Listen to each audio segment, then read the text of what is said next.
Hello dear बच्चों, क्या हाल है। उम्मीद करते हैं कि ये बच्चे नहीं बल्कि बहुत ही अच्छे होंगे और साथ ही साथ खुश भी होंगे। ओके, चलिए आपका स्क्रीन पे एक सवाल शायद आपको दिख रहा होगा, तो उस सवाल को आप एक बार ध्यान से इत्मीनान से रीड कर लीजिए। उसके बाद खुद से आप इस सवाल को सॉल्व कीजिए। ओके, उसके बाद वीडियो को प्ले कीजिए। ओके, तो चलिए मैं एक बार देखते हैं कि क्या सवाल में पूछा गया है। Consider the following sets. A equal to set of all rectangle in the plane. A set क्या है? A set है set of all rectangle. Okay, next क्या होता है? B. B equal to set of all square in the same plane. B equal to क्या है? Set of all square in the same plane. Same plane. C equal to क्या कहा? C equal to कहा set of all parallelogram in the same plane. Set of all parallelogram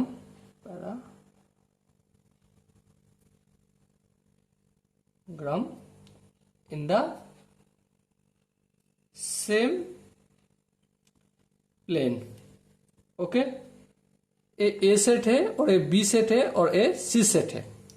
और सवाल पूछा गया है, पहला सवाल है ए माइनस बी, दूसरा सवाल है सी और ए के बीच डिफरेंस, तीसरा है ए और सी के बीच इंटरसेक्शन, चौथा जो सवाल है बी और सी के बीच इंटरसेक्शन, पांचवा जो सवाल है वो है बी और सी के बीच में यूनियन, और छठा जो सवाल है ए बी और सी तीनों के अंदर मतलब तीनों के बीच क्या इंटरसेक्शन बनेगा, क्या कॉमोनिटी बनेगा। ओके, चलिए इस सवाल को हम करने से पहले क्लास जो हमने 9-10 में सीखा हूं उसको थोड़ा हम एक बार रिवीजन करते हैं। सवाल नहीं, सबसे पहले रिवीजन करते हैं। ओके, देखो एक बार ध्यानपूर्वक। ए सेट क्या है? Set of all rectangle. Rectangle का मतलब आपको पता ही है, क्या रेक्टेंगल है? रेक्टेंगल है वो पैरेललोग्राम जहां पे कम से कम एक पेयर ऑफ साइड इक्वल होगा। ठीक है, तो ए हमारा क्या है? Rectangle, RECTANGL, rectangle. ओके, कोई दिक्कत नहीं। और स्क्वायर क्या है? स्क्वायर है जिसका चारों जो साइड है वो क्या होगा? इक्वल होगा। हाँ बिल्कुल, कोई दिक्कत नहीं। और सी क्या है? पैरेललोग्राम। इसका मतलब है कोई भी आप 4 साइड वाला कोई भी आप डायग्राम ले लो, ऐसे भी ले लो या फिर ऐसे भी ले लो या फिर ऐसे भी ले लो, कोई भी ले लो। ओके, तो यहां पे हम थोड़ा इसका बातचीत कर लेते हैं। तो all square are rectangle. All square are rectangle.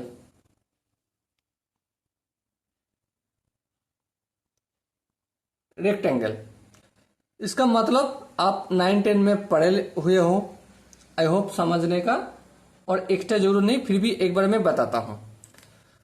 Rectangle का मतलब क्या है?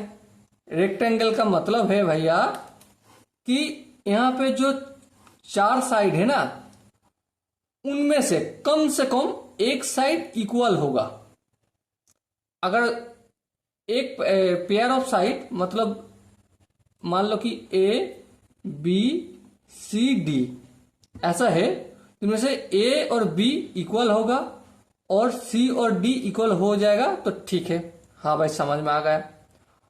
और स्क्वायर क्या है? स्क्वायर है चारों का चारों जो ऑपोजिट साइड है वो तो इक्वल होगा ही, साथ ही साथ एक दूसरे के साथ भी इक्वल होगा। मान लो कि इसका नाम P Q R S S, यहाँ पे पी क्यू भी क्यू आर के साथ इक्वल होगा, क्यू आर भी एस आर के साथ इक्वल होगा और एस आर भी पी एस के साथ इक्वल होगा। हाँ भाई, तो यहाँ पे क्या निकलता है, जो ऑपोजिट साइड के इक्वल है, हाँ बिल्कुल है। तो मतलब क्या है, स्क्वायर जो है वो एक तरह की हम रेक्टेंगल भी कहते हैं। हाँ बिल्कुल। तो हम ये जो बी सेट है ना, क्या है, बी सेट है, बी सेट इक्वल और सबसेट ऑफ ए सेट है। हाँ बिल्कुल भाई, इस बात को हमने समझ गए। और तीसरा क्या बताए, सी सेट। सी सेट क्या है, सी सेट है set of all parallelogram in the same plane. मतलब पैरेललोग्राम के अंदर रेक्टेंगल भी आएगा, स्क्वायर भी आएगा, रोम्बस आएगा, ट्रेपेजियम आएगा और जो भी फोर साइड वाला जो होता है वो सब कुछ आ जाएगा। तो इसका मतलब क्या है, ए इक्वल और सबसेट, प्रॉपर सेट और सबसेट ऑफ सी। हाँ ए भी ठीक है। अगर ऐसा है तो हम ए भी कह सकते हैं कि बी भी इक्वल और सबसेट होगा सी के साथ। हाँ ए भी ठीक है। ओके, आई होप अब तीनों के अंदर जो रिलेशन है, इस रिलेशन को बहुत बढ़िया से समझ चुके होंगे। चलिए अभी आप सवाल करते हैं। सबसे पहला सवाल क्या है, ए माइनस बी। ए माइनस बी का मतलब क्या है, ए माइनस बी का मतलब है, देखो ए मतलब सेट ऑफ ऑल रेक्टेंगल सवाल में दिखाया गया है। तो आप रेक्टेंगल मतलब जिसका ऑपोजिट साइड इक्वल है। हाँ, तो इसको भी आप रेक्टेंगल कह सकते हो। हाँ बिल्कुल। और इनमें से स्क्वायर को भी आप रेक्टेंगल, एक प्रकार की रेक्टेंगल भी कह सकते हो। हाँ बिल्कुल। तो अगर इस रेक्टेंगल से स्क्वायर को हम बात देंगे तो बनेगा क्या, ए माइनस बी। हाँ, तो वही लिख देते हैं कि set of all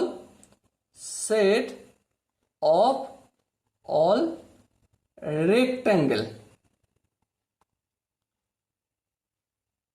set of all rectangle which are not square। Okay, I hope इस सवाल अपने बहुत बढ़िया से क्लियर हो गए। दूसरा क्या सवाल है, दूसरा जो सवाल है वो लिखा हुआ है सी माइनस ए। सी माइनस ए मतलब अगर ए को हम छोड़ेंगे सी से तो स्क्वायर भी नहीं होगा और रेक्टेंगल भी नहीं होगा। तो क्या बचेगा, set of all parallelogram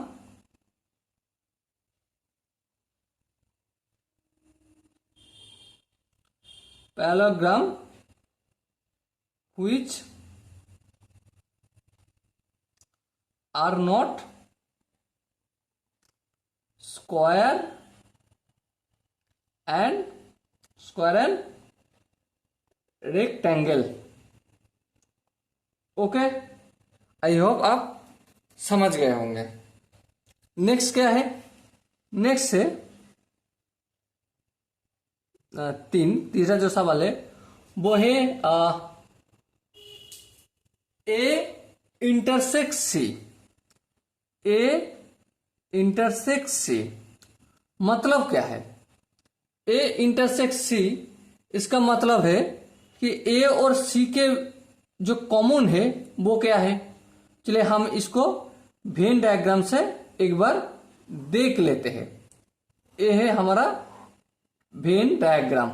okay, इसका बड़ा वाला जो सर्कल है वो हो रहा है सी, उसका थोड़ा सा छोटा वाला जो सर्कल है वो हो रहा है ए, उसका भी जो छोटा है उससे भी नीचे छोटा वो हो रहा है बी, क्योंकि बी ए का भी सबसेट है। हाँ, और ए सी का भी सबसेट है। हाँ ठीक है। तो यहां पे क्या लिखा हुआ है, ए इंटरसेक्ट सी, मतलब क्या, मतलब यही है कि सी में जो ए का एलिमेंट है इस जगह का, उसी को ही हम लिखेंगे, यही तो कॉमन है। हाँ बिल्कुल, तो हम लिखेंगे क्या, सेट ऑफ ऑल क्या, rectangle, set of all rectangle, rectangle equal to क्या होगा, ए होगा। हाँ बिल्कुल। और अगर चौथा जो सवाल है वो क्या लिखा हुआ है, इसी से हम जवाब देते हैं। देखो, बी इंटरसेक्ट सी, तो बी इंटरसेक्ट सी मतलब क्या है, कौन सा होगा, बी के अंदर, सी के अंदर जो मैंने डार्क कलर कर रहा हूं वहां पर ही तो बी है। और बी कौन सा सेट है, बी होगा set of all square, square equal to B क्या होगा, इक्वल टू बी होगा। ओके, आई होप चारों सवाल आप अच्छी तरीके से समझ लिए होंगे। चलिए नेक्स्ट हम जो पांचवा सवाल है, पांचवा सवाल क्या है, बी यूनियन सी। हम इसका भी सवाल का जो आंसर होगा वो डायग्राम से देंगे। ओके, एक डायग्राम को ड्रॉ कर लेते हैं। सबसे बाहर में कौन रहेगा, सी रहेगा पैरेललोग्राम, उसके अंदर कौन रहेगा, ए रहेगा रेक्टेंगल, उसके अंदर क्या रहेगा, बी मतलब स्क्वायर। और यहां पे क्या लिखा हुआ है, बी यूनियन सी। तो बी यूनियन सी क्या होगा, देखो बी और सी दोनों का अगर हम यूनियन करेंगे तो रेक्टेंगल मिल जाएगा, क्यों, सॉरी पैरेललोग्राम मिल जाएगा। क्यों, देखो स्क्वायर भी तो पैरेललोग्राम का एक पार्ट है। हाँ, तो ए भी हम अगर एक साथ बता दिया जाए तो बी और सी का जो यूनियन है वो होगा set of all parallelogram, parallelogram. Okay, छठा जो सवाल है, A intersect B intersect C. अब ध्यान से देखो, सबसे ऊपर में क्या है, सबसे ऊपर हमारा पैरेललोग्राम है, उसके नीचे कौन है, कौन है, उसके नीचे है रेक्टेंगल, उसके नीचे कौन है, स्क्वायर है। तो अगर हम पैरेललोग्राम और रेक्टेंगल और स्क्वायर तीनों का कंपेयर करें तो कौन सबका सबसेट होगा, ए का सबसेट भी बी होगा और सी का सबसेट भी बी होगा। तो सबसे लीस्ट वैल्यू जो है वो है स्क्वायर, सबसे सबके अंदर स्क्वायर है। तो यहां पे आंसर क्या होगा, set of all square. Okay, I hope आपने इस क्वेश्चन का जो सवाल है उस सवाल का जो कॉन्सेप्ट आपका क्लियर हो चुका है। इसी के साथ मैं इस सेशन को खत्म करते मिलते हैं अगला सेशन में, तब तक के लिए आपको बेस्ट ऑफ लक।